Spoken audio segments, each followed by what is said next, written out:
Buat teman-temanku yang baru gabung, bisa cek di playlist untuk urutan videonya. Untuk judul baru, bisa cek juga di playlist channel ini. Bab 1175, Kuil Nuwa. Energi duniawi muncul dari tanah kota Chaos pada hari kedua dan membentuk kabut putih. Penggarap bangun pagi untuk menyerap energi padat ini, menyalurkannya ke dalam dantian mereka. Hal ini juga berlaku pada anggota di tempat latihan, berlatih mantra pedang mereka.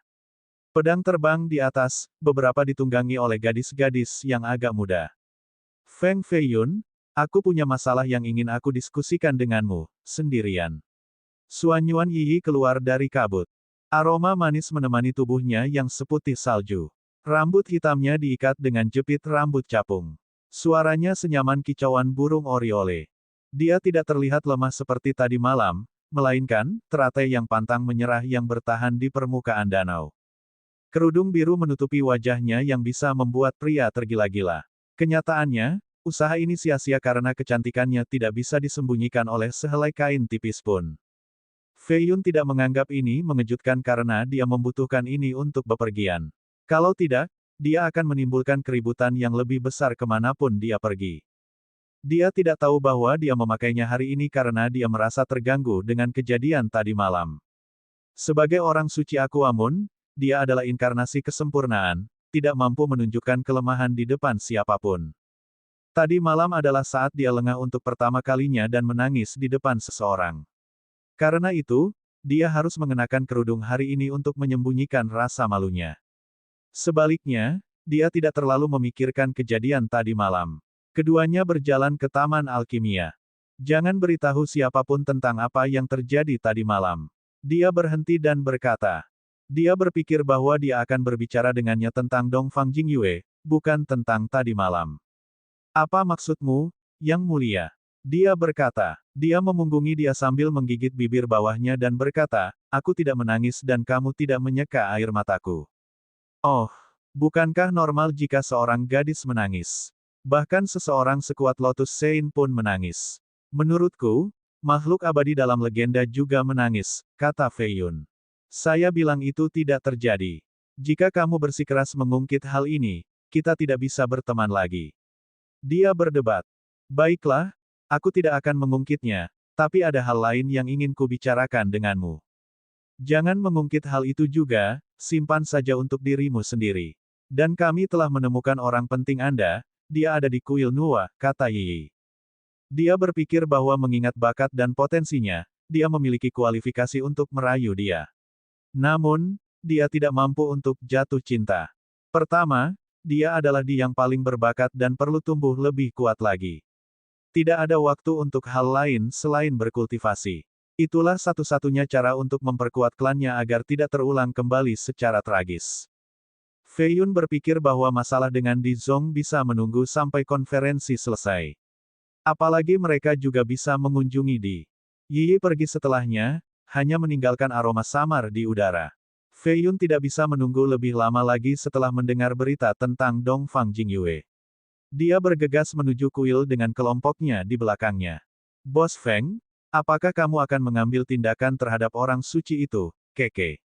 Naga darah itu menyeringai. Tidak, Feiyun menjawab. Kura-kura itu berlari dengan kedua kakinya sambil tersenyum, kami melihat semuanya. Kamu membuatnya menangis tadi malam, sungguh hebat. Tapi aku memang menyukainya, menurutku merupakan berkah 10 kali seumur hidup untuk menikahi orang seperti dia. Menurutku, dia lebih cocok daripada pendeta berjubah merah itu, mungkin dia akan memberimu seorang putra. Kata naga itu. Tempat tidurmu akan lebih hangat, kata Mao Laoshi. Dia akan menjagamu dengan lebih baik. Penyu itu menambahkan. Kalian semua sebaiknya tidak ikut campur dalam masalah ini, aku sedang sibuk sekarang dan tidak bisa membuang air liur untuk kalian. Feiyun tersenyum. Kuil Nuwa dibangun di belakang puncak yang tenang di kota Chaos. Tentu saja antrean jamaah terlihat setiap hari. Tidak aneh juga melihat orang-orang suci palsu di antara mereka. Sein Nuwa sangat dihormati ketika manusia mendengar bahwa dia adalah salah satu dari mereka. Kuil ini dibangun sejak lama. Di jalan menuju puncak terdapat puisi-puisi kuno dan rune dari para penggarap kuno. Beberapa rune cukup kuat untuk menghalangi pembuat onar dan pencuri. Sebanyak 7 tablet rahasia ditinggalkan oleh orang-orang suci yang tidak dikenal. Fei Yun juga merasakan aura mengerikan di wilayah ini dan tidak berani bersikap tidak sopan. Banyak orang yang bermeditasi di depan tablet tersebut, ingin mempelajari hukum suci yang terukir di dalamnya. Naga darah bertindak dengan benar sekali ini dan berkata, kota Chaos adalah wilayah dewa umat manusia karena suatu alasan, ada terlalu banyak reruntuhan. Hanya kuil ini saja yang memiliki 7 tablet suci, tidak heran mengapa di sini begitu damai. Energi roh yang padat dan hukum Dao yang terlihat, tempat yang sempurna untuk berkultivasi. Kata kura-kura. Mereka berjalan melintasi sungai dan melihat ke atas untuk melihat kuil-kuil di bagian yang lebih tinggi. Ubin merah tertutup kabut, memancarkan kehadiran halus. Seorang biarawati muda berseragam polos berjalan bersama makhluk roh, menuju puncak. Dia berusia sekitar 15 atau 16 tahun. Jika dia bukan seorang biarawati, dia akan menjadi cantik mengingat sosoknya yang tersembunyi di balik jubahnya. Fei Yun mendekat dan menundukkan kepalanya untuk bertanya, Tuan muda, bolehkah saya bertanya apakah ada seorang nona bernama Dongfang Jingyue yang tinggal di kuil Anda? Mata biarawati itu berputar dengan curiga ketika dia menjawab, siapa kamu? Mengapa kamu mencari Suster Jingyue? Fei Yun senang mendengarnya. Pada saat yang sama, dia bertanya-tanya mengapa Jingyue ada di sini. Apakah dia ingin menjadi seorang biarawati? Saya adalah teman baiknya, tolong beritahu dia bahwa saya ingin berbicara dengannya melalui platform, kata Fei Yun. Aku akan bertanya padanya. Biarawati itu menghargai kesopanan Fei Yun dan menunggangi makhluk roh itu. Ia terbang langsung ke puncak. Apakah kita perlu melalui semua ini? Culik saja Nona Dongfang daripada membuang-buang waktu di sini. Kata naga itu. Apakah kamu ingin ditekan oleh rune itu? Kata kura-kura itu dengan marah. Kultivasi dan teknik ditekan di sini, yang terbaik adalah mengikuti aturan. Fei Yun berkata dan menunggu dengan sabar di peron, lapangan datar di punggung puncak. Dia menyuruh yang lain menunggu di pangkalan, tidak ingin mereka mengganggunya. Meski letak lapangan ini di tepi punggung bukit, namun orang-orang merasa seolah-olah bisa menyentuh langit sambil berdiri di sana. Rumor mengatakan bahwa disinilah Grand Sei Nua terbang ke langit untuk memperbaiki Dao Surgawi dengan tubuhnya. Tentu saja, ini adalah legenda umat manusia. Setan memiliki kuil yang didedikasikan untuknya dan berbagai legenda. Fei Yun dapat melihat bahwa tempat ini istimewa. Tampaknya menjadi pusat hukum duniawi. Gambar Ki dari masa lalu muncul sesekali. Suara mendesing. Untaian Dao memasuki inti batinnya dan menciptakan pusaran di dalamnya. Dia membuka matanya yang berapi-api dan bisa melihat sosok tertinggi melayang di udara. Dia memiliki tubuh manusia dan ekor ular, cantik namun bermartabat. Hanya gambarnya saja yang berisi Grand Dao dalam jumlah yang luar biasa. Dia tidak bisa mengalihkan pandangannya dari Dao Surgawi ini. Apakah ini avatar Dao dari Grand Sei Nua? Ia segera duduk bermeditasi, tidak ingin melupakan gambaran yang bisa hilang kapan saja ini. Dia mengukir sosok samar itu ke dalam pikirannya, ingin memahami esensi Dao ini. Ledakan. Sosok itu menghilang karena kekecewaannya. Dia hanya berhasil mengingat garis besar Dao, tidak lebih. Tiba-tiba, gambaran lain terwujud menjadi kenyataan, seorang gadis bermeditasi di atas batu roh berwarna-warni. Hal ini tampaknya berlangsung selama bertahun-tahun yang tak terhitung jumlahnya. Cahaya batu roh menyelimuti wajahnya tetapi dia tampak familiar dengan avatar Dao Sei Nua. Setelah sepersekian detik, terjadi variasi gerakan batu yang berbeda. Dia melihatnya terbang keluar angkasa, tenggelam ke dalam bumi, atau melompat ke laut. Gambaran ini menggugahnya, bahkan darahnya mulai mendidih. Bab 1176, tidak tercapai. Pemandangan ini sangat mengejutkan karena orang yang duduk di atas batu terang itu pastilah Santo Nua Agung, yang terkuat selama zaman abadi. Batu roh 5 warna menduduki peringkat pertama di antara 18 jenis batu roh, 100 kali lebih berharga daripada batu roh jiwa, dan beberapa ribu kali lebih berharga daripada setetes darah biksu agung. Ini adalah harta karun tertinggi di dunia, lebih unggul dari artefak suci. Itu terdiri dari 5 elemen, emas, kayu, air, api, dan tanah. Ia memperoleh kekuatan mereka, penuh dengan energi roh, kehidupan, dan hukum. Ia juga dikenal sebagai jantung Grand Dao, dan akar langit dan bumi. Bisakah orang suci itu hidup? Tersegel di dalam batu. Fei Yun tidak bisa tetap tenang, berharap fenomena ini benar adanya. Dia memikirkan tentang Dewi Sihir yang dibekukan selama 10.000 tahun. Mungkinkah hal serupa terjadi di sini? Tentu saja, Time Immemorial sudah lama sekali. Dia akan menjadi orang pertama yang tidak percaya pada kelangsungan hidupnya. Namun, lain ceritanya jika dia menyegel dirinya dengan batu 5 warna. Hal itu tidak perlu dilakukan demi melestarikan tubuh. Bagaimanapun juga, tubuh seorang Santo Agung pada dasarnya adalah tubuh yang abadi. Fenomena visual ini membuktikan keberadaan batu 5 warna di suatu tempat.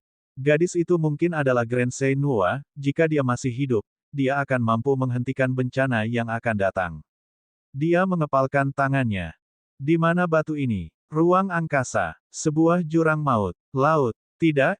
Itu pasti suatu tempat yang pernah dikunjungi orang suci itu sebelumnya, bagian dari legendanya. Dia berspekulasi. Bukan kuil ini karena orang suci lain pasti sudah memperhatikan batu itu di masa lalu, jadi ini bukan giliranku. Dia mengerutkan kening, berharap ini adalah kemungkinan nyata karena masa depan sepertinya tidak ada harapan. Sayangnya, batu 5 warna ini bisa berada di mana saja saat ini karena dunia telah berubah secara drastis. Bahkan orang suci pun tidak akan bisa menemukannya karena benda itu mungkin tersembunyi di manapun pada saat ini. Lagu merdu dari pipa membuyarkan renungannya, senyaman gemericik air mata atau kicauan burung. Seorang wanita berpakaian putih duduk di dekatnya entah berapa lama. Jari-jarinya yang halus sepertinya dibuat dari batu giok, menari di atas senar pipa. Kamu sudah lama berada di sini? Fei Yun bertanya sambil tersenyum. Ya, saya melihat Anda memahami Dao dan tidak ingin mengganggu. Dongfang Jingyue hanya berjarak 5 langkah darinya. Penampilan dan auranya hampir identik dengan Sui Yueting. Namun, dia tidak melihat emosi dari Sui Yueting, dia sedingin patungnya. Sebaliknya, Dongfang Jingyue memiliki kelembutan halus dan kedekatan yang membuat orang ingin dekat. Sejak dia tahu bahwa kehidupan masa lalunya mungkin dibuat oleh seorang kultivator yang kuat, dia merasa tidak enak dengan cara dia memperlakukan Dongfang Jingyue. Dia tahu bahwa dia memendam perasaan padanya. Sebelumnya, dia mengira dia sebenarnya adalah Sui Yueting. Hal ini tidak lagi terjadi setelah benar-benar bertemu dengan orang suci tersebut. Dia tidak punya alasan untuk menghindarinya sekarang, sudah waktunya untuk memperlakukannya dengan lebih baik. Kenapa kamu berada di kota Chaos sendirian? Dia bertanya. Perjalanan adalah bagian dari pembelajaran, bagaimana seseorang bisa tumbuh lebih kuat tanpa banyak pengalaman. Dia menjawab. Ini sepertinya bukan sesuatu yang ingin Anda katakan. Jika kamu memberitahuku bahwa kamu di sini untuk jalan-jalan, aku mungkin akan mempercayaimu. Dia menggelengkan kepalanya. Aku tahu sebuah rahasia. Dia mengertakkan gigi dan menyebutkan sesuatu. Apa itu? Dia berpikir bahwa inilah alasan kehadirannya di kuil. Grand Sei Nua mungkin adalah setengah iblis. Dia berkata. Bagaimana Anda tahu? Dia tahu tentang ini sejak Sui Yueting memberitahunya. Meskipun demikian, dia penasaran dengan pengetahuan Dongfang Jingyue mengenai masalah ini. Jangan tanya, pikirkan saja bagaimana kutukan itu bisa dipatahkan. Dia berkata, tidak tahu bahwa dia telah mematahkan kutukannya dan bagaimana setengah iblis bisa mencapai kemunculan surga selama zaman abadi. Begitu, kamu di sini untuk membantuku menemukan cara untuk mematahkan kutukan, bepergian sendirian demi aku.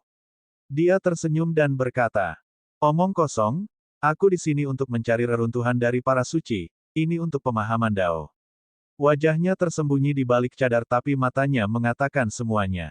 Oke, itu karena kamu tahu aku bertunangan dengan Li Suhong jadi kamu hanya akan menjadi selir, itu sebabnya kamu datang ke sini karena marah, ingin memutuskan hubungan dengan seluruh dunia dan menjadi seorang biarawati, tapi kemudian kuil memberitahumu bahwa masih ada di hati dan pikiranmu sehingga mereka tidak menerimamu. Kamu tidak mau menerimanya jadi kamu tetap tinggal di sini. Dia bercanda. Betapa tidak tahu malunya, jika saya ingin menjadi seorang biarawati, kepala biara pasti akan menerima saya. Dia berkata, merasa sedikit senang dengan perubahan sikapnya. Di masa lalu, dia selalu bersikap dingin terlepas dari semua hal yang dia lakukan untuknya. Sekarang, dia sepertinya aktif mengejarnya. Jadi, siapa itu? Fei Yun bertanya. Aku memang punya seseorang di hatiku, tapi itu bukan kamu. Dia tahu prinsip tertentu mengenai pria, mereka selalu menghargai apa yang tidak mereka miliki. Yang terbaik adalah tidak menyetujui ajakannya dengan mudah atau dia tidak akan menghargainya. Lalu siapa? Dia terkejut mendengarnya. Aku tidak memberitahumu. Dia menjadi senang melihat ekspresi cemasnya, seperti tikus yang baru saja mencuri madu. Dia tidak menyangka Dongfang Jingyue berbohong jadi dia menjawab dengan sungguh-sungguh, tidak apa-apa, saya tidak keberatan. Tapi apakah kamu tidak penasaran bagaimana aku tahu kamu ada di sini? Suatu kebetulan, saya yakin. Dia berpura-pura tidak mengerti. Aku sudah mencarimu. Dia berkata, oh, bukankah kamu selalu menghindariku di masa lalu? Kamu membenciku dan menyebutku bintang sial. Ini membuatnya lebih bahagia tetapi dia tidak mengungkapkannya. Itu semua sudah berlalu, jangan terlalu memikirkannya. Saya punya pertanyaan, Anda bermimpi dipanggil Sui Yueting, bukan? Bukan Timur Jingyue. Dia bertanya. Ekspresinya menjadi membeku setelahnya. Bab 1177, Kura-kura, Naga, Buah, Burung. Kura-kura dan yang lainnya menunggu di dasar puncak, mencoba memahami tablet dengan rune yang diukir oleh orang suci. Awalnya, orang lain ada di sekitar untuk belajar dari tablet. Namun, naga itu membuat mereka takut sehingga hanya kelompok itu yang tersisa. Hanya buah yang dengan sopan duduk di depan tablet dan bermeditasi. Dua lainnya tidak bisa duduk diam lama-lama. Naga itu bangkit dan mulai memijat punggung kura-kura itu, "Bos, menurutku, kamu kuat dengan begitu banyak teknik luar biasa. Pengetahuan Anda juga tidak ada duanya di antara manusia. Mengapa Anda terus mengikuti Bos Feng? Bakatnya mungkin luar biasa tapi dia masih junior tanpa pengalaman dan dukungan. Apa yang Anda tahu? Jika pendukung Feng Feiyun muncul, Anda akan jatuh ke tanah karena ketakutan." Kata kura-kura. Apakah orang tuanya adalah orang yang hebat? Saya kira itu masuk akal karena ayahnya pernah tidur dengan Lotus Saint sebelumnya, pasti seseorang yang penting. Hanya saja, jangan menilai dia seperti yang Anda lakukan terhadap sekte lain. Kita hanya perlu mengikutinya dan kita akan mendapatkan banyak hal bagus, mungkin keberuntungan besar. Sepertinya dia tertarik pada saintis muda dari Aquamon, haruskah kita membantunya? Naga itu mengangguk. Aku menyukainya. Jika mereka memiliki sedikit janin dewa, itu sempurna. Kita akan memiliki anak-anak yang kuat bersama kita dan tidak akan takut pada siapapun. Kura-kura itu menyeringai. Kakek, orang suci itu juga memiliki latar belakang yang besar, dia berasal dari klan Di. Buahnya ikut bergabung. Bagaimana Anda tahu? Kura-kura dan naga bertanya serempak. Saya mendengar mereka berbicara tadi malam. Buah itu mengulangi semua yang didengarnya tadi malam. Kura-kura itu bertepuk tangan dengan penuh semangat dan berkata, di dulunya adalah klan manusia yang terkuat, tetapi Kaisar Suanyuan menyinggung terlalu banyak orang, sehingga terjadi bencana setelahnya. Sepertinya mereka tidak punya pilihan selain bersembunyi di Crimson sekarang. Bagaimana kamu tahu mereka ada di Crimson, Bos? Naga itu bertanya. Orang suci dan putri ketujuh dari Crimson adalah teman baik, jelas telah bertemu satu sama lain sejak masa muda.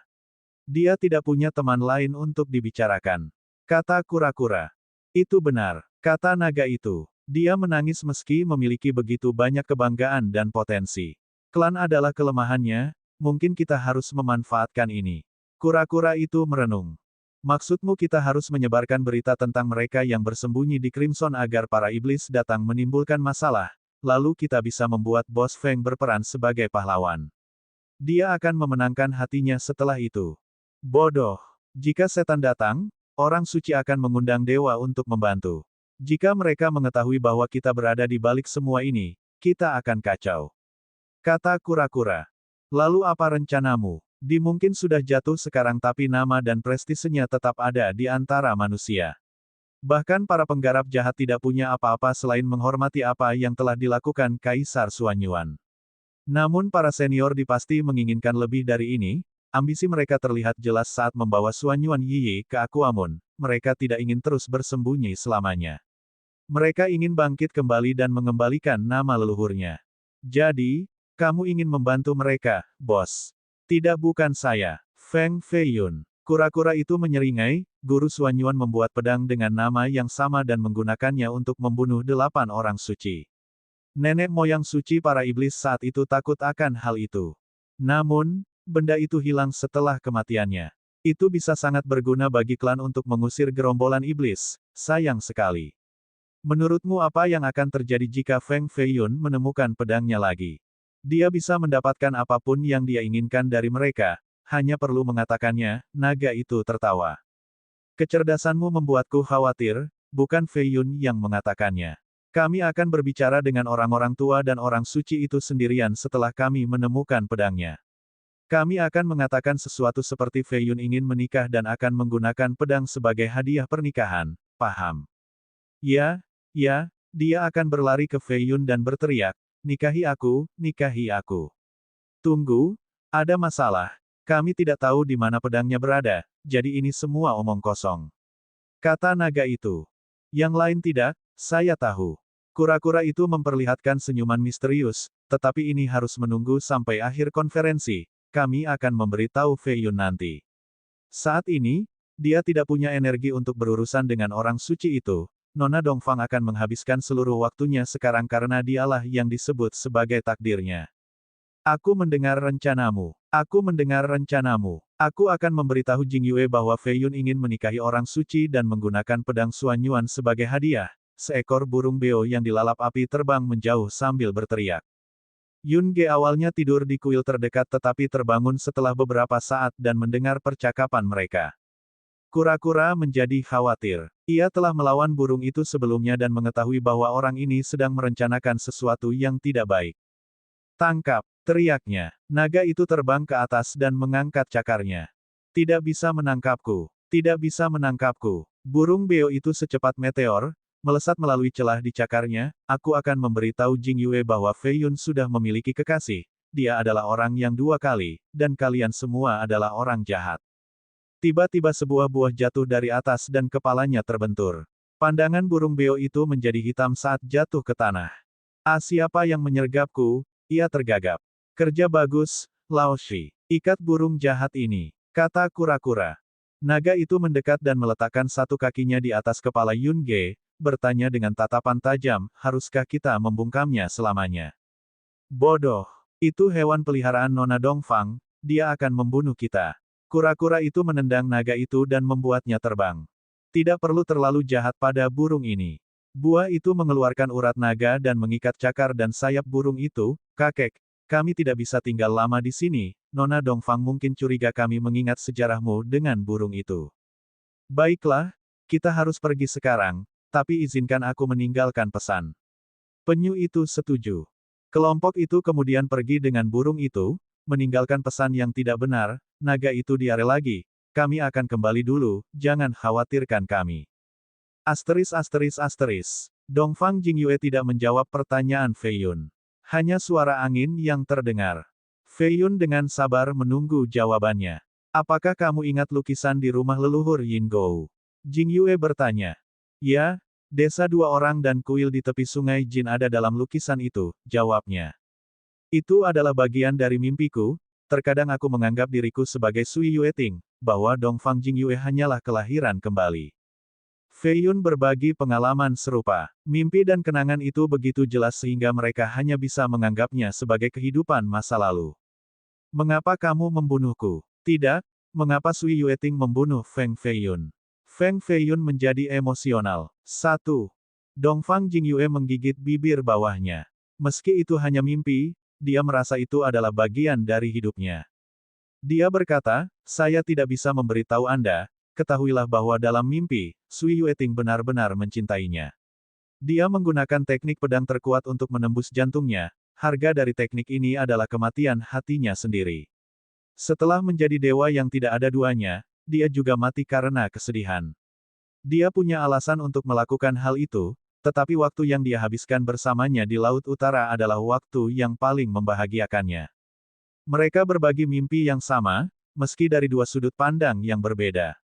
Mereka bertemu satu sama lain secara kebetulan dan berkultivasi bersama. Cinta tumbuh dari sini tetapi pada akhirnya berakhir dengan yang satu mati karena tertusuk pedang sementara yang lain mati karena kesedihan. Bab 1178, Dulu dan Sekarang, Cinta dan Benci. Jika itu hanya mimpi, mengapa kamu tidak bisa memberitahuku alasan mengapa Sui Yueting membunuh Feng Feiyun? Feng Feiyun meraih bahunya, tidak bisa tetap tenang. Bagaimana mimpi bisa begitu nyata? Pernahkah Anda curiga bahwa itu adalah kehidupan kita sebelumnya? Feng Feiyun identik denganmu sedangkan Sui Yueting identik denganku. Bisakah ini hanya mimpi yang dibuat oleh seorang guru besar dan tertanam dalam pikiran kita? Saya kira tidak demikian. Dia menghindari tatapannya. Dia juga memiliki pemikiran yang sama. Mengapa Master ini memilih Immemorial Divine Phoenix dan Sui Yueting? Salah satunya adalah seorang Saint Agung dari zaman abadi, sementara yang lainnya adalah seorang Saint di masa sekarang. Keduanya tidak mungkin bertemu, lalu mengapa mereka menjadi karakter utama? Terlebih lagi, siapa yang tahu tentang fisik Phoenix abadi dan kitab suci pedang meditasi jantung? Setelah merenungkan masalah ini, dia bertanya, keduanya tidak mungkin bertemu kecuali Sui Yueting entah bagaimana bisa hidup sampai saat ini, itu bahkan lebih mustahil. Saya tidak bisa memberitahu Anda alasan mengapa Anda dibunuh saat ini, saya memerlukan lebih banyak bukti dan setelah saya mendapatkannya, saya akan menjadi orang pertama yang memberitahu Anda, oke. Dia berkata dengan lembut. Feiyun tidak meragukannya dan berhenti membahas masalah ini. Dia memperhatikan betapa eratnya dia memegang bahu lembut dan bulu matanya dari dekat bersama dengan sinar melankolis di matanya. Mereka tampak begitu akrab dan akrab. Dia merasakan sesuatu yang aneh setelah menyadari bahwa dia juga memimpikannya Sui Yueting. Seolah-olah Dongfang Jingyue adalah istrinya dan mereka telah hidup bersama selama beberapa ratus tahun, berbicara tentang kultivasi, mengamati ombak di tepi pantai, bertukar pandangan romantis. Dia bisa meraih bulan untuknya sementara dia akan menulis surat cinta seperti manusia fana untuknya. Pemisahan antara kenyataan dan mimpi menjadi kabur. Satu-satunya penyebab keraguan adalah tusukan pedang tanpa ampun. Dia merasakan hal yang sama, karena mengetahui masalah ini jauh lebih awal darinya. Karena itu, dia memandangnya sebagai suaminya sejak lama, mengikutinya secara diam-diam saat mengamuk setelah kematian Nangong Hongyan. Dia mengamati kemarahan, kesedihan, dan keputusasaannya terhadap wanita lain. Begitu dia jatuh ke tanah, dia membawanya ke Kambis Master dan meminta bantuan tuannya. Baru-baru ini, setelah mengetahui bahwa Santo Nuwa Agung mungkin adalah setengah iblis, dia datang ke kuil ini untuk mencari cara agar Santo Nuwa mencapai kemunculan surga. Dia melakukan apapun yang dia bisa sebagai istri yang suportif. Sayangnya, dia tidak bisa mengungkapkan pengetahuannya mengenai mimpi terakhirnya. Dia merasa bahwa dia berhutang padanya dan harus menebusnya. Kau menyakitiku. Dia gemetar dan membuang muka, sedikit tersipu. Dia tidak melepaskannya dan berkata, bisakah kita menganggapnya sebagai mimpi saja? Saya Feng Feiyun dari selatan dan Anda adalah Dongfang Jingyue dari klan Yingou. Kami melupakan semua kenangan sebelumnya atau apapun, dan saya akan secara resmi merayu Anda. Dia mengepalkan lengan bajunya, jelas senang mendengar kata-kata yang telah lama ditunggu-tunggu ini. Namun, matanya berubah tajam dan jernih. Dia mendorongnya menjauh dan berkata, begini caramu menipu perempuan. Mengapa saya harus setuju ketika Anda memiliki begitu banyak wanita di sekitar Anda? Dalam mimpi, kamu menjadi milikku sendiri. Tapi bagaimana dengan sekarang? Dia mirip dengan Sui Yueting dalam mimpi, keras kepala dan pemarah, bukan wanita lemah yang mau menerima apapun. Saya mengerti, kata Feiyun. Mengerti apa? Dia bertanya. Siapa itu? Alasan kamu menolakku. Dia berkata. Jingyue menyentuh senar pipanya untuk menyembunyikan kegembiraannya. Ini hanya menunjukkan bahwa Feiyun peduli padanya. Jika kamu datang dengan ikhlas, maka tinggallah di sini selama 10 hari. Jika Anda bisa melakukannya, saya mungkin akan memberi tahu Anda. Dia pergi setelah mengatakan itu. 10 hari, tidak masalah. Dia tersenyum sambil memperhatikan sosoknya yang pergi. Dia bertahan di platform ini selama 7 hari, tampak seperti patung. Dia memperhatikannya dari kejauhan sambil sesekali tersenyum. Dia juga memainkan pipa, sepertinya berbicara dengannya dan menceritakan apa yang ada dalam pikirannya. Selama periode ini, dia melihat gambaran halus dari Grand Senua, yang memungkinkan dia mempelajari hukum di sini. Budidayanya meningkat drastis seolah-olah semua legenda itu benar. Mungkin disinilah Santo Agung menyembuhkan Dao Surgawi. Dia mempelajari avatar Dao-nya, memungkinkan dia untuk menduplikasi gambarnya di belakangnya. Itu memancarkan aura yang menakutkan. Hari ini, Dongfang Jingyue datang jadi dia membuka matanya. Saya tidak dapat menemukan Yun Ge. Dia memiliki sedikit kekhawatiran di matanya saat mengenakan gaun putih, tampak seperti bunga bakung di danau. Kemana perginya? Dia bertanya. Entahlah, itu menghilang saat kamu datang ke sini. Bantu aku menemukannya. Dia bertanya. Tapi ini belum 10 hari. Jika saya dapat memilih 10 hari, saya dapat menjadikannya 7 hari. Dia menyeringai, sepertinya mengolok-oloknya karena bersikap konyol. Apakah kamu akan memberitahuku siapa itu sekarang?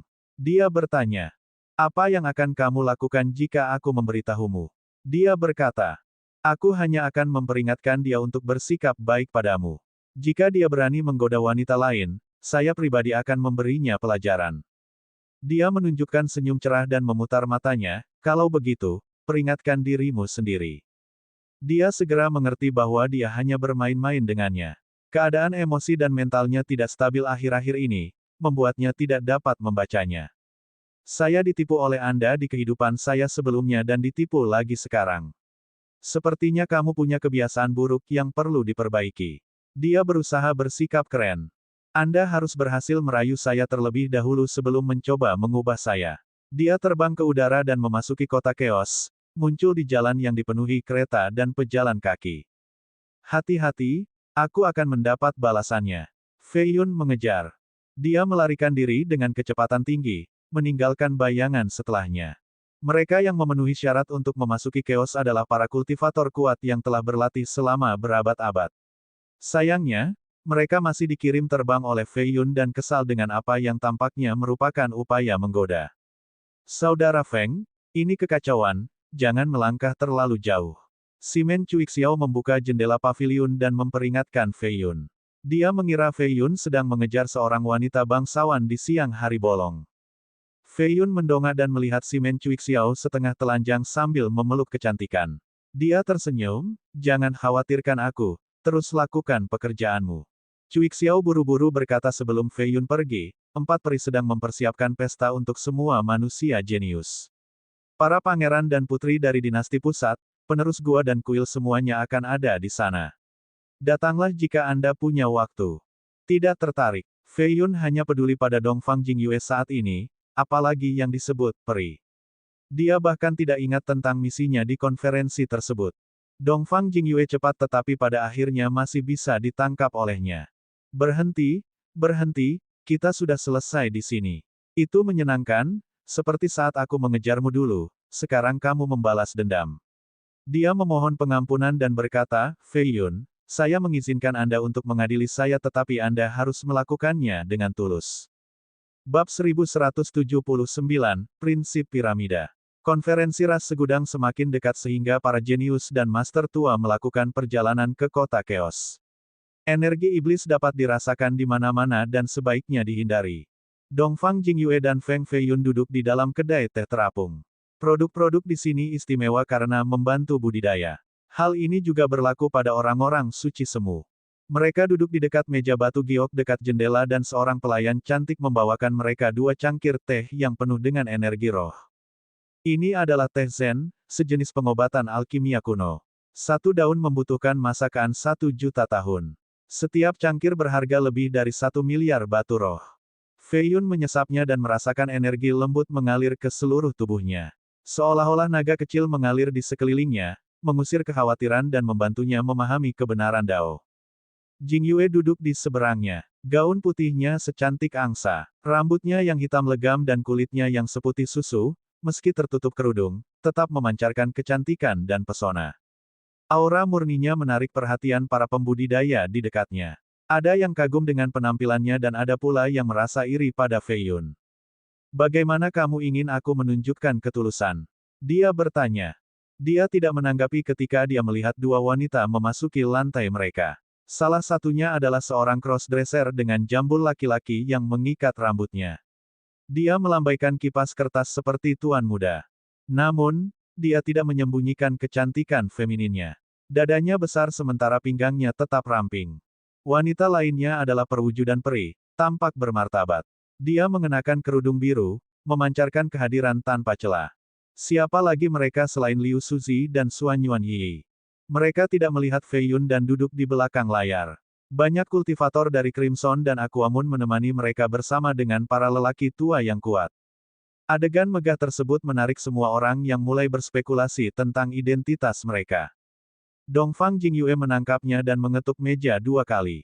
Dia berkata sambil tersenyum, makan dari satu mangkuk sambil melihat mangkuk lainnya, berhati-hatilah agar tidak berakhir dengan apapun. Fei Yun berhenti melihat dan duduk tegak, ahem, apa yang kita bicarakan? Ketulusanku, kan? Jingyue melirik dan melihat setan datang ke sisi lain toko teh. Dia kemudian berkata, kamu harus menikah denganku lagi, orang yang ada dalam mimpi tidak dihitung. Apalagi harus megah dan dipublikasikan ke dunia, semua orang harus hadir sebagai saksi. Saya tidak punya masalah dengan itu, kata Fei Yun. Kamu hanya akan menikah dengan satu orang, aku. Jingyue menyesap tehnya sambil mencuri pandang untuk melihat ekspresinya. Fei Yun mengerutkan kening sebagai jawaban, Luofu sedang dan pernikahan kami telah ditunda beberapa kali, saya tidak bisa meninggalkannya. Chang Yue dan aku juga bertunangan, aku juga tidak bisa meninggalkannya. Hongyan mati karena aku, jadi aku harus menghidupkannya kembali terlebih dahulu.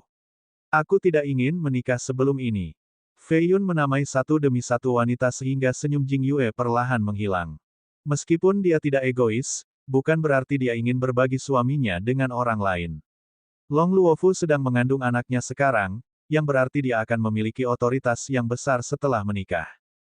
Long Changyue adalah tunangannya jadi ini adalah status resmi juga. Adapun Hongyan, dia rela berubah menjadi iblis yang haus darah karena dia.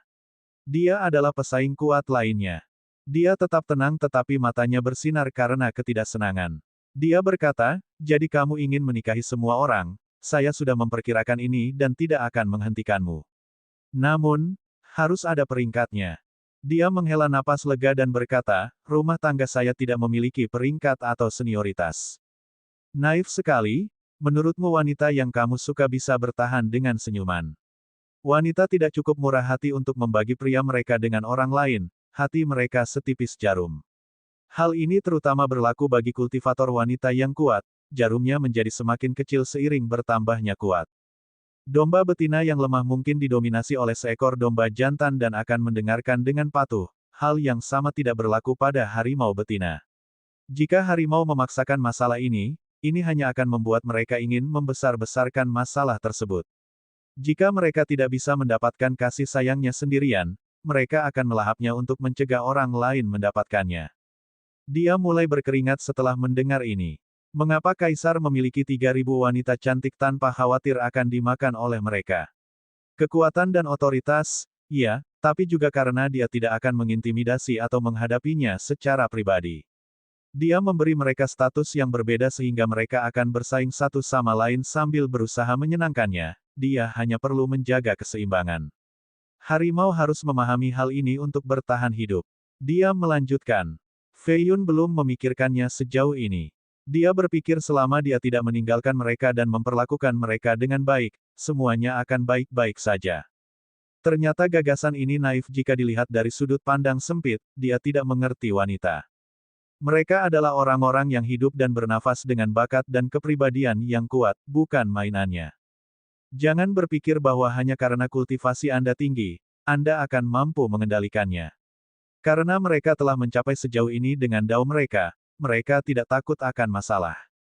Mereka mungkin mencintaimu tetapi mereka tidak akan takut padamu. Kemungkinan terburuknya, mereka akan pergi begitu saja dan kami akan lihat apa yang akan Anda lakukan selanjutnya. Dia berkata, masuk akal. Fei Yun mau tidak mau setuju dengan logikanya. Bahkan jika dia pergi, mereka cukup berbakat untuk menjadi penguasa wilayah mereka. Mereka berbeda dengan wanita fana yang seringkali tidak bisa mengurus diri sendiri setelah ditinggalkan di dunia yang kejam ini. Jika perempuan bisa lebih mandiri, mereka akan mempunyai lebih banyak kebebasan. Itu adalah fakta. Dia menghela nafas dan berkata, lihatlah semua penguasa dinasti dan wilayah pusat, tidak satupun dari mereka mencoba untuk mengklaim kesetaraan bagi perempuan mereka karena jika mereka setara, akan terjadi kekacauan. Inilah hukum piramida dan jalan Dao. Melanggarnya berarti mempertaruhkan akibat yang fatal.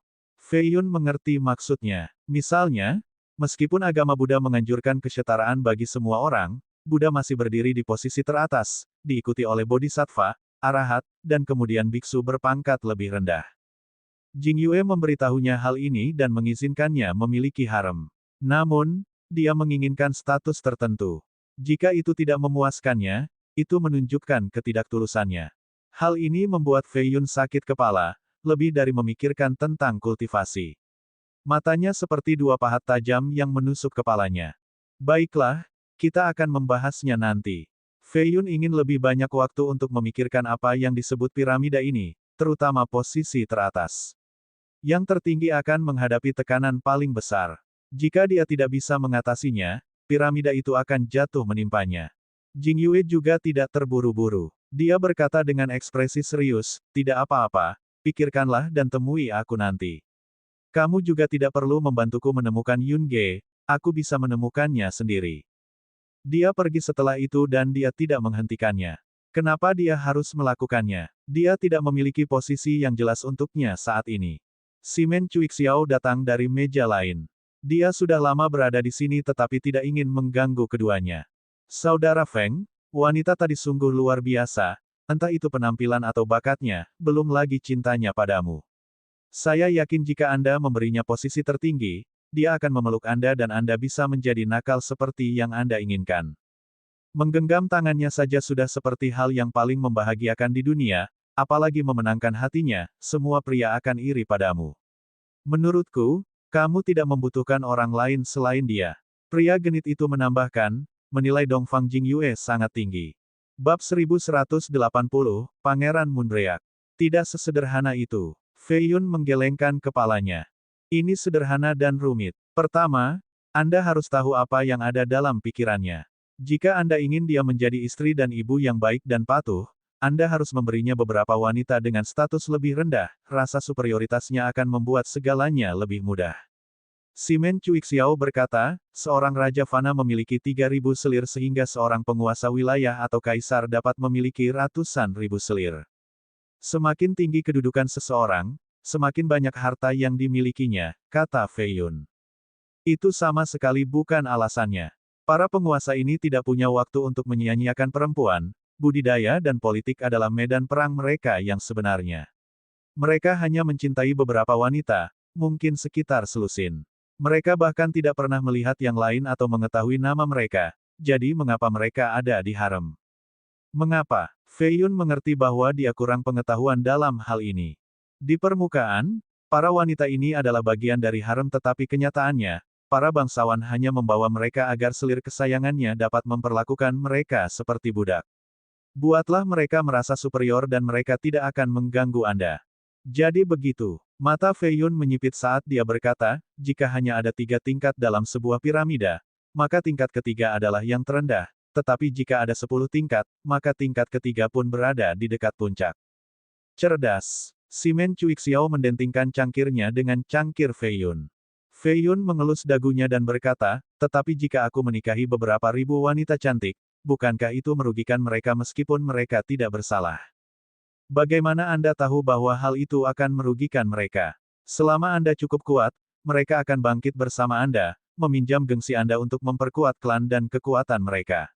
Anda tidak memendam cinta sejati kepada mereka dan begitu pula mereka terhadap Anda. Tidak ada ketulusan di sini, kata Cuixiao. Fei Yun tidak bisa langsung menyetujui hal ini karena dia memiliki prinsipnya. Dia tersenyum dan berkata, mari kita tinggalkan topik ini. Jangan khawatir, aku akan membuat mereka menerima apapun status yang diberikan. Ini adalah dunia laki-laki, aku tidak bisa membiarkan mereka melakukan apa yang mereka inginkan. Dia melanjutkan, ada sesuatu yang ingin saya tanyakan kepada Anda, Saudara Simen. Ada beberapa tempat dengan peninggalan Grand Seinua. Simen Cuixiao sepertinya mengetahui segalanya, bahkan misteri yang paling rahasia sekalipun. Fei Yun memiliki kesan berbeda tentang dirinya setelah pertempuran di Aquamoon Paradise. Meskipun latar belakang pria itu masih belum diketahui, dia jelas berada di pihak manusia, bukan penjajah. Ada yang ingin kutanyakan padamu juga, Saudara Feng. Bagaimana Anda tahu bahwa ketiga orang suci agung itu adalah manusia? Cuixiao bertanya. Namun, percakapan mereka terhenti karena keributan di dekatnya.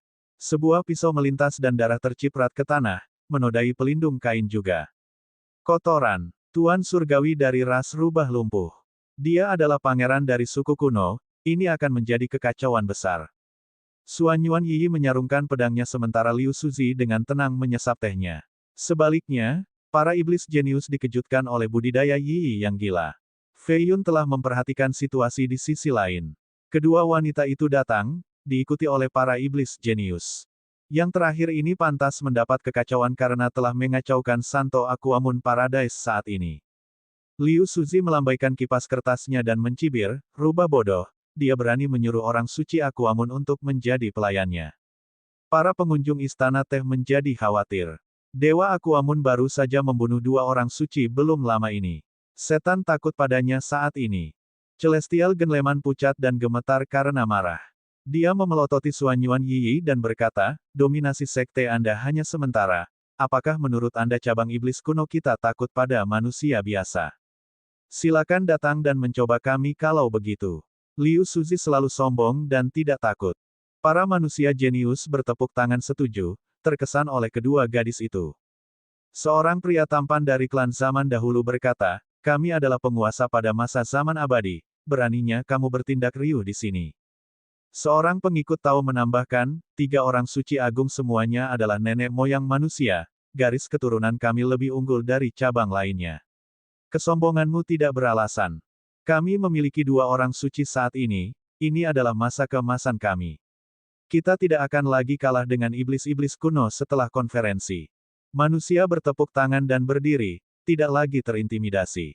Hal ini disebabkan oleh wahyu Fei Yun mengenai masa lalu mereka yang gemilang serta prestasi pertempuran Dewa Aquamun. Hal ini membawa kepercayaan kembali pada manusia jenius yang sebelumnya tidak memilikinya. Feng Fei Yun dan Simen Cuixiao tersenyum setelah melihat perkembangan ini. Hah! Kerutan dari luar terdengar menggelegar di telinga semua orang. Banyak manusia jenius yang jatuh ke tanah, gendang telinganya pecah. Pangeran Moonbreak mengenakan jubah merah dan memasuki lantai. Bagian baju besi di kiri dan kanan masing-masing memiliki 7 sisik naga, membuatnya tampak heroik dan agung. Keempat pelayan wanita di belakangnya memiliki aura iblis yang kuat, cukup untuk menakuti para jenius yang muncul di surga. Raja Cabang Ikan Kemenangan Generasi Baru. Seorang lelaki tua segera lari dari kedai teh, tidak ingin terseret ke dalam kekacauan ini. Meskipun Pangeran Moonbreak adalah bagian dari generasi baru, budidayanya cukup untuk menakuti para petani yang lebih tua. Dia jauh lebih unggul dari seseorang seperti Celestial Genleman dari ras rubah. Dia menghampiri meja Yi, menangkupkan tinjunya, dan sedikit menundukkan kepalanya, reputasimu mendahuluimu, Saintess of Aquamun. Kamu layak menjadi pemimpin manusia, bolehkah aku menawarimu minuman? Meskipun ini tampak sebagai sikap sopan, cangkir perunggu itu menjadi cair meskipun aktivasi energi iblisnya kurang. Untaian api melayang di sekitar cangkir sebelum dia mengirimkannya langsung ke arahnya. Cawan itu menyerupai matahari yang terik, meningkatkan suhu seluruh istana. Meja giok di bawahnya meleleh menjadi cairan seperti susu. Kerudung Suanyuan Yi terangkat oleh gelombang panas, memperlihatkan separuh wajahnya sesaat. Meski begitu, hal ini mengejutkan semua orang termasuk Pangeran Moonbreak. Apa yang dilakukan peri di alam fana ini? Dia pikir, keempat pelayan di belakangnya adalah yang terbaik yang ditawarkan dunia tetapi mereka tidak bisa dibandingkan dengan kecantikan Yi sedikitpun. Ia murka karena komentar Liu Suzi dan manusia yang semakin sombong. Namun, setelah melihat Yi, agresinya hilang sama sekali. Ledakan. Dia menembakkan 2 sinar dan membuat cangkir terbang itu menjadi ketiadaan. Saya minta maaf karena bersikap kasar, minuman harus ditawarkan dengan kedua tangan. Dia berkata sambil menuangkan secangkir teh lagi dan menyajikannya padanya seperti seorang pria sejati. Senyuman ramah terlihat sepanjang waktu. Para iblis yang memahaminya menyadari bahwa mereka harus bersikap sopan kepada orang suci itu mulai sekarang. Dia telah mengarahkan pandangannya padanya. Liu Suzi mencibir sebagai tanggapan, saya mendengar Anda kalah dari manusia jenius beberapa hari yang lalu, itukah sebabnya Anda begitu sopan sekarang? Ekspresi Pangeran Moonbreak menjadi canggung. Itu adalah kekalahan pertamanya dan sekarang, manusia ini berani memunculkan bekas lukanya lagi. Bab 1181, Rencana Besar Umat Manusia. Pangeran Moonbreak memiliki pandangan jahat di matanya saat dia menyerang dengan kecepatan kilat menggunakan cakarnya yang bersisik, mengarah langsung ke leher Liu Suzi. Suara mendesing. Pedang Suanyuan Yi secara otomatis terhunus dan melakukan tebasan bulan sabit, mencegah cakarnya mendekat.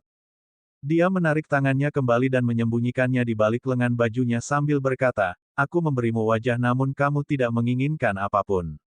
Jangan kira aku Amun Paradise itu saja karena kalau kami serius, kami bisa membantai kalian semua. Jika kamu bermalam bersamaku, aku akan melepaskan masalah ini. Kalau tidak, saya jamin hasil Anda akan sangat menyedihkan." Dia sombong dan meremehkan iblis yang sudah ada sejak dahulu kala. Seorang saintes dari tanah suci manusia tidak lebih dari sebuah mainan di matanya. Dia tidak punya niat untuk mengejar atau menikahinya. Hal ini tidak dapat diterima karena keluarga kerajaan dari iblis-iblis kuno tidak menoleransi setengah iblis. Jawabannya datang dalam bentuk energi pedang yang melesat ke udara, memotong sebagian rambut panjangnya. Itu jatuh ke tanah dan berubah menjadi tentakel mencurigakan. Penguasa kota Chaos ke-6 secara pribadi datang untuk menghentikan keduanya berkelahi. Pangeran Moonbreak memasang ekspresi aneh. Dia menatap Yi untuk terakhir kalinya dan mencibir, "Kita lihat saja siapa yang akan menyelamatkanmu di konferensi." Dia memelototi Suzy dan menambahkan, "Kamu juga. Ayo pergi." Penguasa kota ke-6 tidak menyukai iblis arogan tetapi dia tidak bisa membiarkan dua orang jenius bertarung saat ini, karena itu ekspresinya tidak berdaya. Fei Yun mengerutkan kening sambil melihat iblis-iblis itu pergi, pangeran itu tidak sebodoh itu.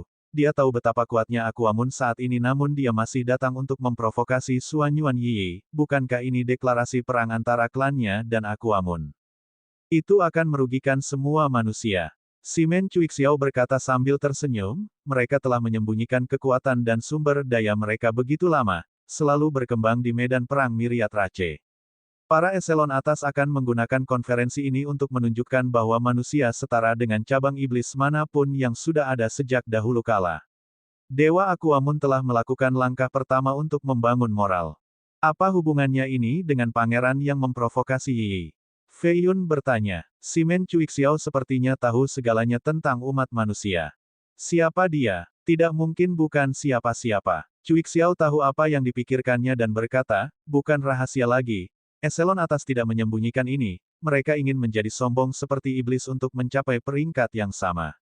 Begitu, para iblis juga mengetahui hal ini dan ingin mematikan momentum. Hanya satu cabang saja tidak bisa mengalahkan semua manusia atau paling tidak, mereka akan menderita kerugian yang sangat besar.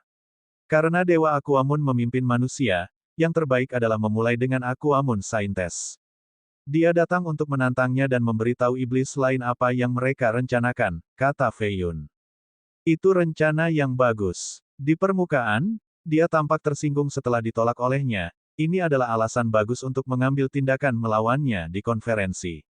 Setelah menangkapnya dan menjadikannya kualiinnya, status Aquamun sebagai pemimpin spiritual manusia akan menurun, kata Cuixiao.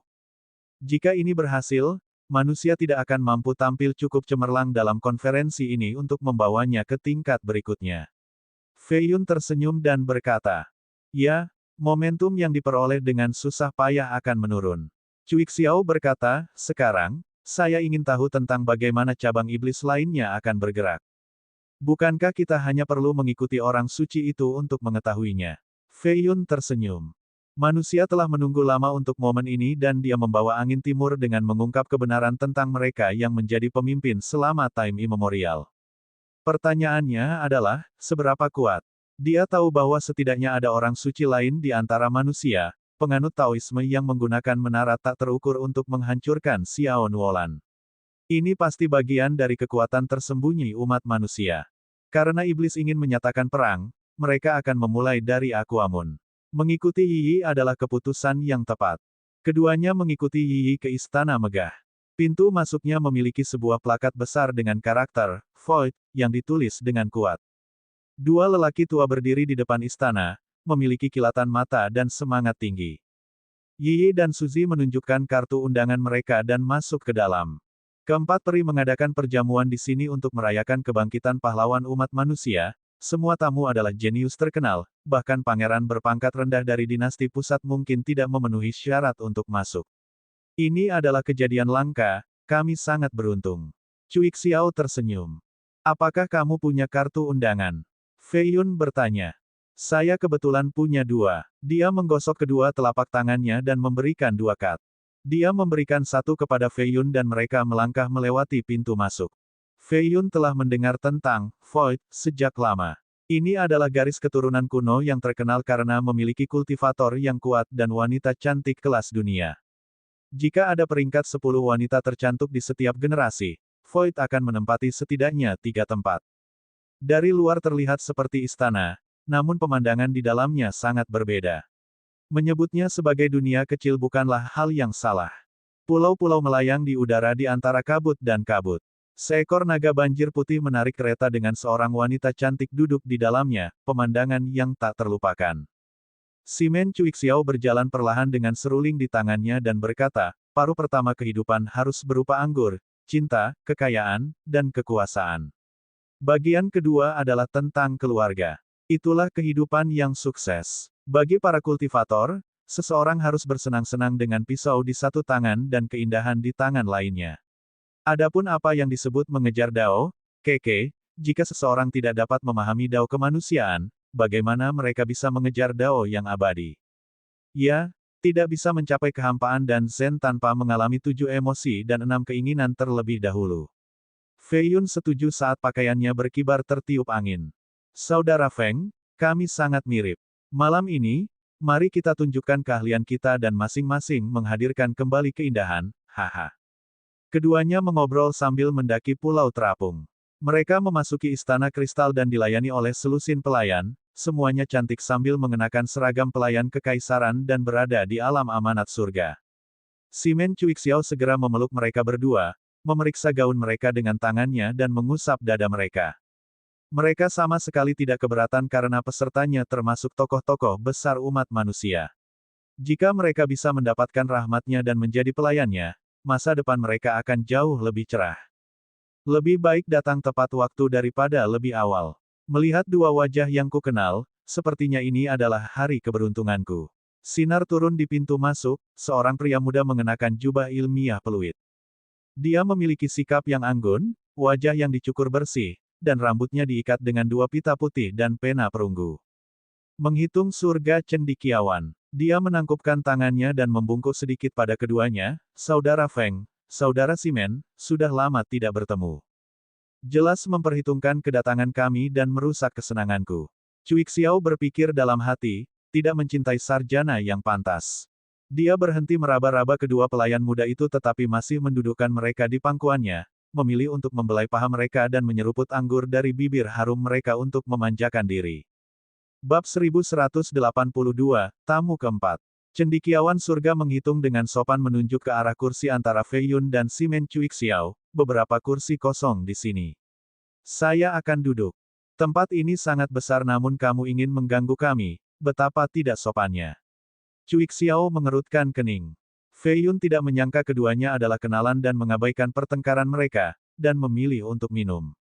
Tentu saja tidak. Pulau-pulau untuk pesta malam ini semuanya sudah terisi, 8 orang jenius per pulau. Hanya saja yang ini punya 6 tempat kosong, aku sama sekali tidak tahu kalian berdua ada di sini. Bukankah ini takdir? Sarjana itu melambaikan tangannya dan tersenyum. Sepertinya kita akan bertemu banyak orang jenius malam ini, kata Fei Yun. 3.000 undangan telah dikirim tetapi saya tidak yakin banyak yang akan hadir. Sarjana itu mengangkat 3 jari. Tampaknya ini merupakan jumlah yang besar, namun kenyataannya, setiap dunia menerima kurang dari 20. Setengah dari surat-surat itu sampai ke klan dinasti Ethereal karena mereka memiliki ahli paling banyak. Kekuatan-kekuatan kuno juga menerima banyak hal, meninggalkan sejumlah kecil ke dinasti-dinasti pusat. Dengan kata lain, kurang dari 10 orang jenius di tempat seperti Six Central yang memenuhi syarat untuk masuk. Inilah alasan mengapa para pelayan sangat ingin menyenangkan Simen Cuixiao. Para tamu malam ini termasuk yang terbaik dari yang terbaik di dunia manusia. Ini adalah waktu mereka untuk menyenangkan seseorang. Kehampaan menjadi kuat karena perjamuan dan aliansi pernikahan ini. Saya pikir malam ini, anggota tercantik mereka akan muncul, mencari pengantin pria, kata Cuixiao. Mendapatkan bantuan adalah suatu kehormatan, mungkin kisah cinta akan dimulai di masa depan. Sarjana itu tersenyum. Saya tidak menyangka kata-kata ini keluar dari seorang sarjana miskin seperti Anda. Simen Cuixiao memberinya pandangan samping. Saya sedang berbicara tentang saudara Feng, bukan diri saya sendiri. Sarjana itu menggelengkan kepalanya.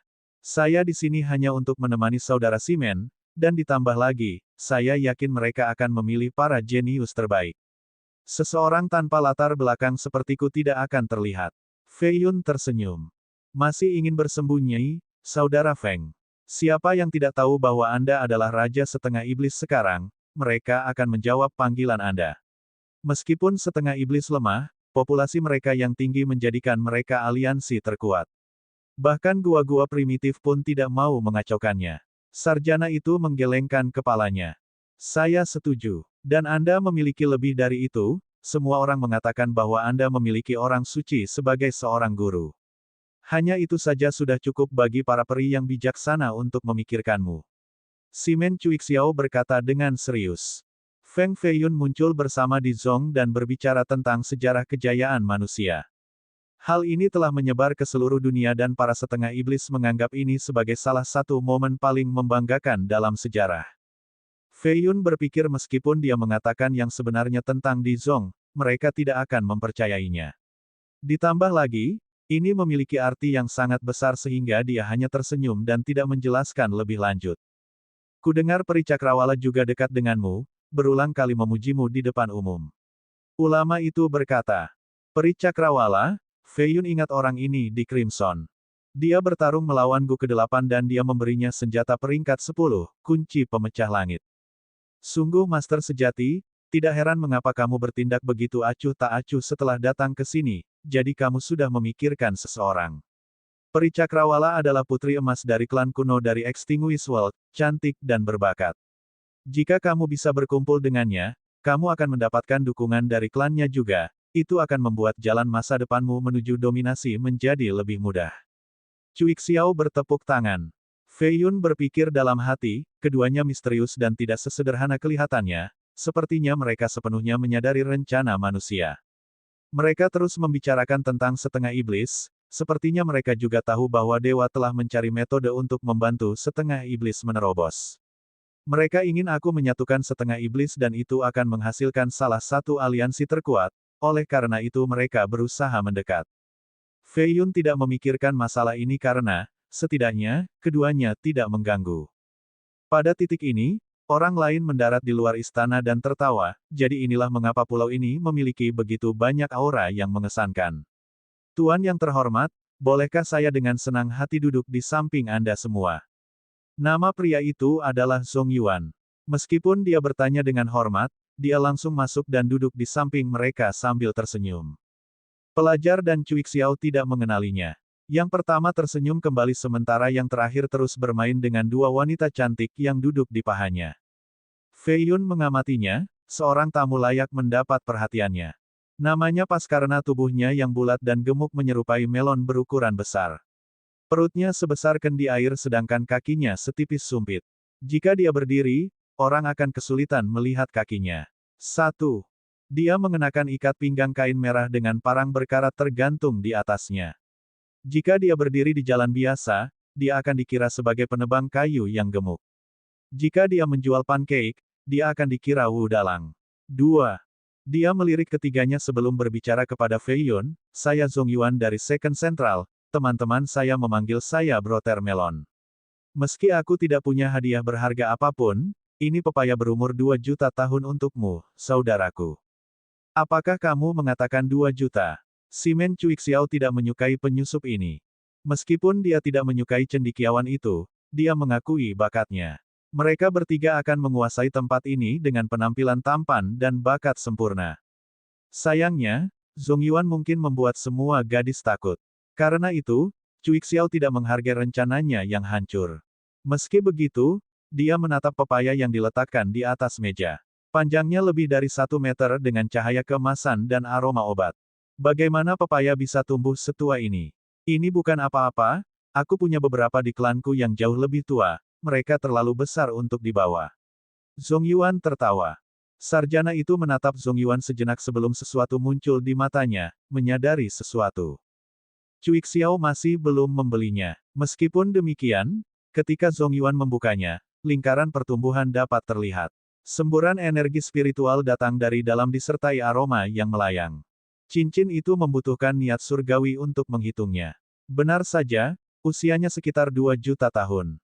Bab 1183, Pepaya. Zhong Yuan senang melihat ekspresi kaget di wajah Cui Xiao dan tersenyum. Tadinya aku akan memberikan pepaya ini kepada para peri sebagai hadiah pertemuan, tapi karena sekarang sudah rusak, kita bisa memakannya bersama. Saya hanya akan memberi mereka sesuatu yang lain, jangan khawatir. Ini hal yang bagus, jika wanita makan, nya akan membesar, jika pria makan, Anda tahu apa yang saya bicarakan. Hanya saja, jangan makan terlalu banyak karena khasiat obatnya cukup manjur. Keindahan di istana memiliki kata, bersemangat, tertulis di wajah mereka.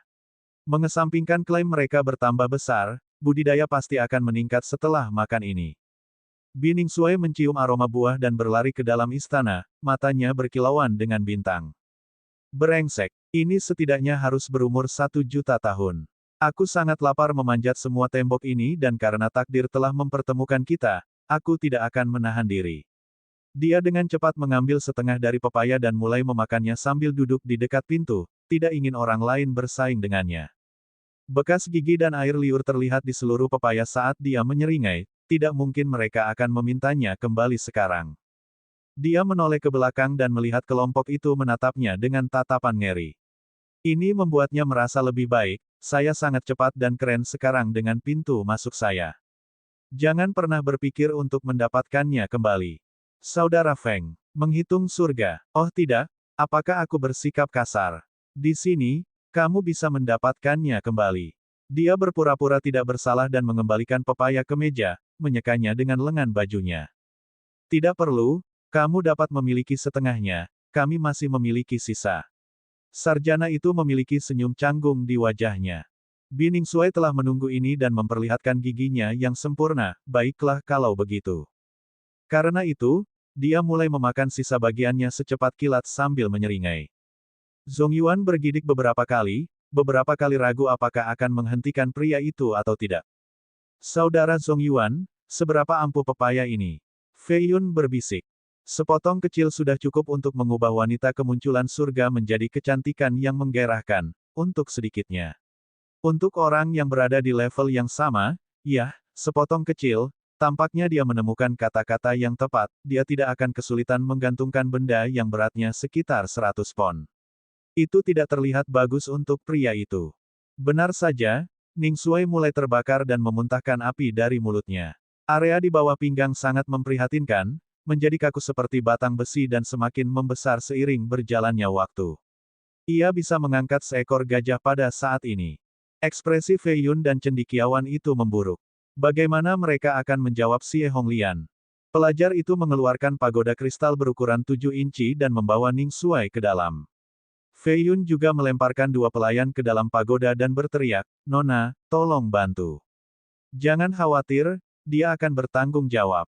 Itu tidak cukup karena dia makan terlalu banyak, kata Zhong Yuan. Fei Yun mendiskusikan hal ini dengan pelayan lainnya sebelum memberi mereka harga setinggi langit. Mereka masing-masing mendapat cukup batu roh untuk bertahan pada klan kuno mereka selama 1000 tahun sehingga mereka dengan senang hati menyetujuinya. Meskipun mereka adalah pelayan di Void, mereka adalah putri emas dengan kekuatan besar. Jumlahnya tidak bisa ditolak. Fei Yun mengutuk Ningsuai karena sangat beruntung. Saudara Feng, kamu adalah teman sejati, membuang segunung batu roh. Saya akan makan setengahnya sekarang jika saya tahu, kata Simen Cui Xiao. Masih ada setengahnya lagi, kata Zhong Yuan. Simen Cui Xiao menatap meja dan tergoda. Yah, meskipun dia memiliki 10 pelayan untuk menangani pelepasan yang, itu masih membutuhkan waktu setengah tahun. Prinsip mengenai kemunduran yang tidak bisa dihindari akibat kemakmuran ekstrim berperan di sini, siapa yang tahu apakah ia bisa pulih sepenuhnya. Zhong Yuan menambahkan dan memadamkan keinginan Cui Xiao.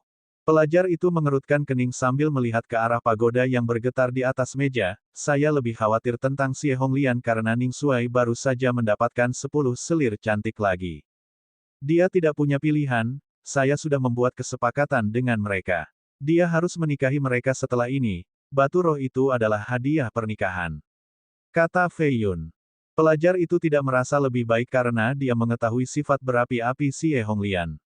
Sekarang, hanya tersisa dua pelayan di istana dan keduanya dipeluk oleh Simen Cuixiao. Makanan dan anggurnya tidak terasa enak lagi. Suara mendesing. Suara mendesing. Dua sinar mendarat di pulau itu. Seorang wanita mengenakan gaun cian dan memiliki sikap halus, turun dengan anggun dengan pedang di punggungnya. Yang lainnya berpenampilan silang dengan jubah pria tetapi ini tidak mengurangi kecantikannya. Dia masuk ke istana dan duduk di sebelah Fei Yun, setengah iblis. Apakah aku memenuhi syarat untuk duduk di sebelahmu sekarang? Dia sudah duduk jadi dia tersenyum dan berkata, adik ipar, kamu tahu apa yang orang katakan, adik ipar adalah kekasih kakak ipar di kehidupan sebelumnya. Tentu saja kamu bisa duduk di sebelahku. Matanya menjadi dingin saat dia mengertakkan gigi setelah mendengar ini. Suasana menjadi aneh dengan kedatangan mereka. Bahkan tidak bisa menyentuh wanita lagi. Cuixiao bergumam sebelum mendorong kedua pelayan itu menjauh dan duduk tegak seperti pria yang berbudi luhur.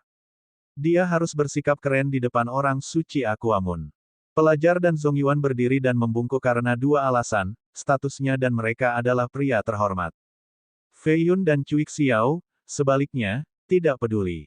Mereka memiliki kepribadian yang mirip dan selalu bersikap santai. Mungkin inilah sebabnya Cuixiao cocok dengan Fei Yun tetapi tidak dengan cendekiawannya. Burung-burung berbulu berkumpul bersama. Suanyuan Yi duduk di hadapan Fei Yun, masih mengenakan kerudung. Dia mencoba menghindari tatapannya meski ingin bertanya tentang pertemuannya dengan Dongfang Jingyue. Namun, kata-kata itu tidak dapat terucap karena dia merasa rasa penasarannya tidak pantas. Adapun mengapa itu tidak pantas, dia tidak bisa memberikan jawaban pasti. Liu Suzi memberitahunya bahwa raja baru manusia yang mengalahkan Pangeran Moonbreak tidak lain adalah Feng Feiyun. Suanyuan Yi tidak dapat mempercayainya karena Feiyun baru saja mencapai kemunculan surga baru-baru ini. Meski begitu, dia tahu Suzi tidak berbohong padanya. Dia tampak tenang di permukaan tetapi orang lain tidak tahu tentang konflik emosinya. Oh, esensi obat yang sangat kuat, pasti berumur beberapa ratus ribu tahun. Liu Suzi menatap meja dan melihat sisa pepaya, cukup untuk menghasilkan lebih dari 600 irisan.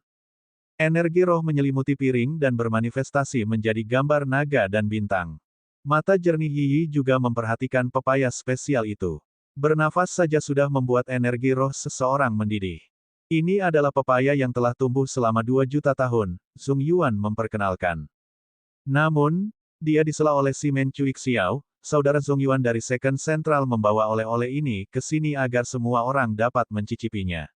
Silakan mencobanya, orang suci dan putri ketujuh. Fei Yun dan cendekiawan itu memasang ekspresi aneh tetapi tidak mau angkat bicara.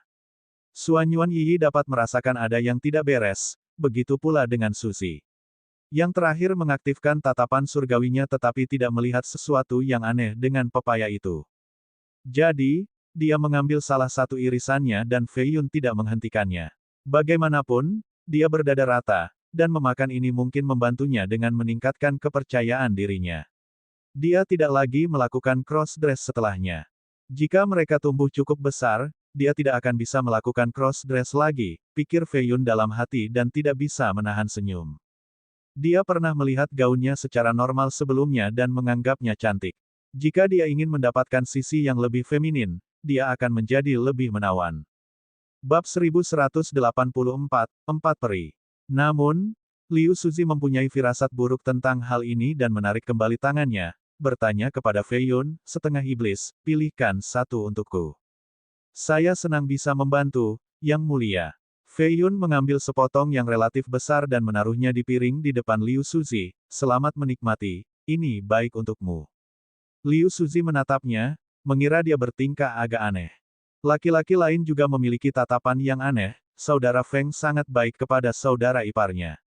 Meskipun demikian, Liu Suzi sangat sombong dan tegas, memutuskan untuk mencobanya.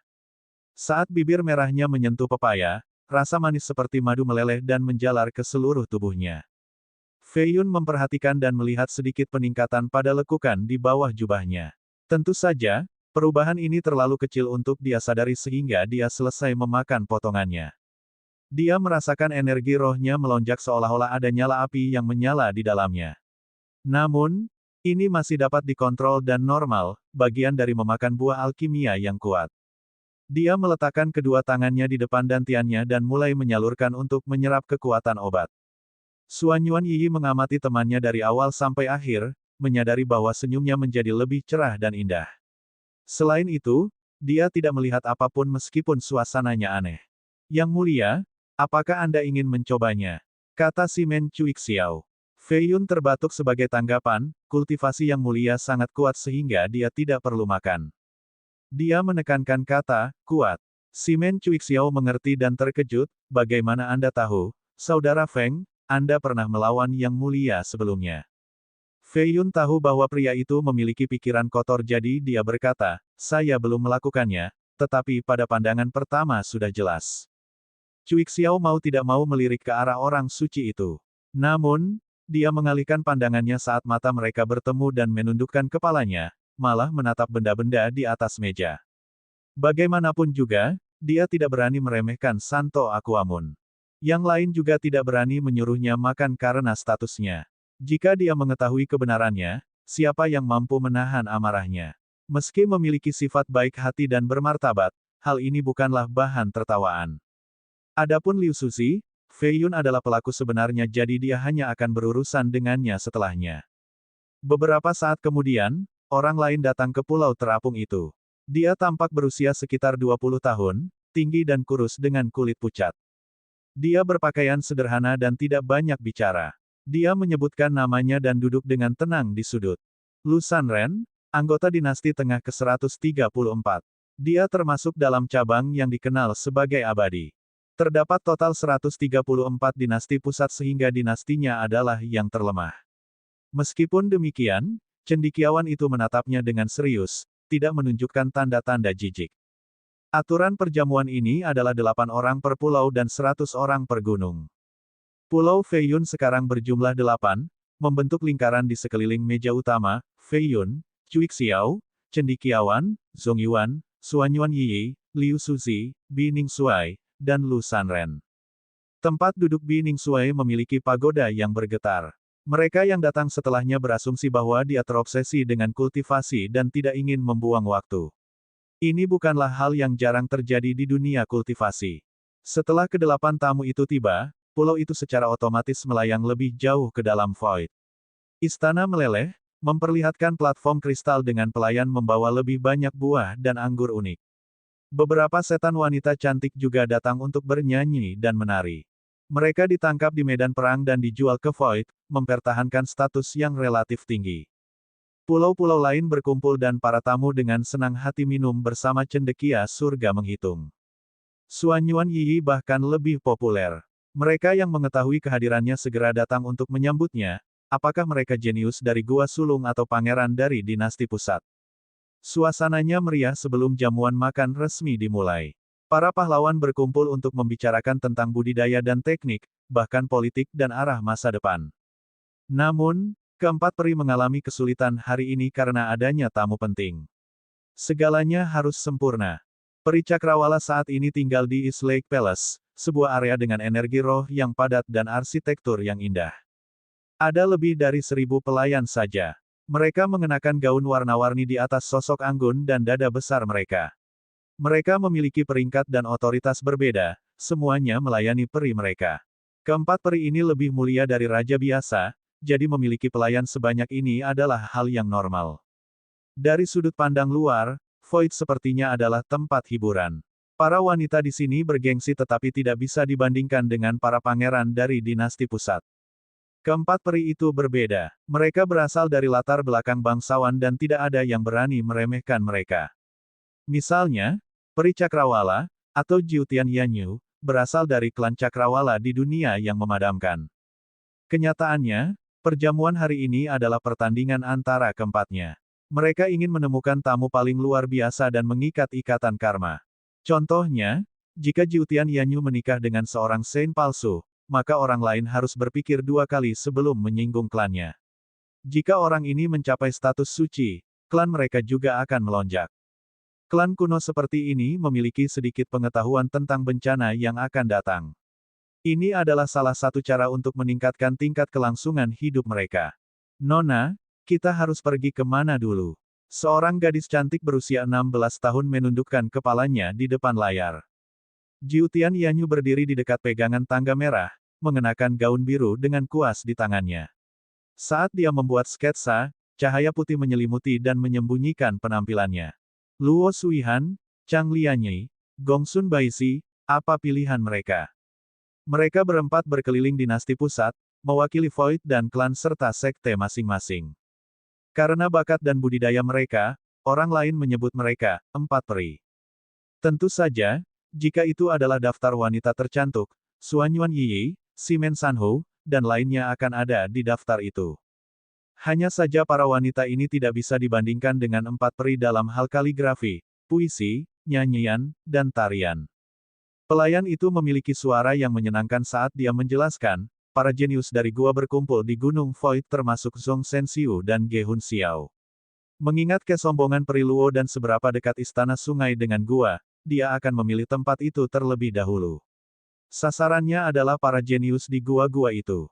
Adapun peri Chang, dia adalah penganut agama Buddha dan ibunya adalah seorang penganut Buddha. Perhentian pertamanya adalah Gunung Stupa, penerus kuil kuno ada di sana, ini adalah waktu terbaik untuk mendekati mereka. Adapun peri Bai, dia sudah memiliki target.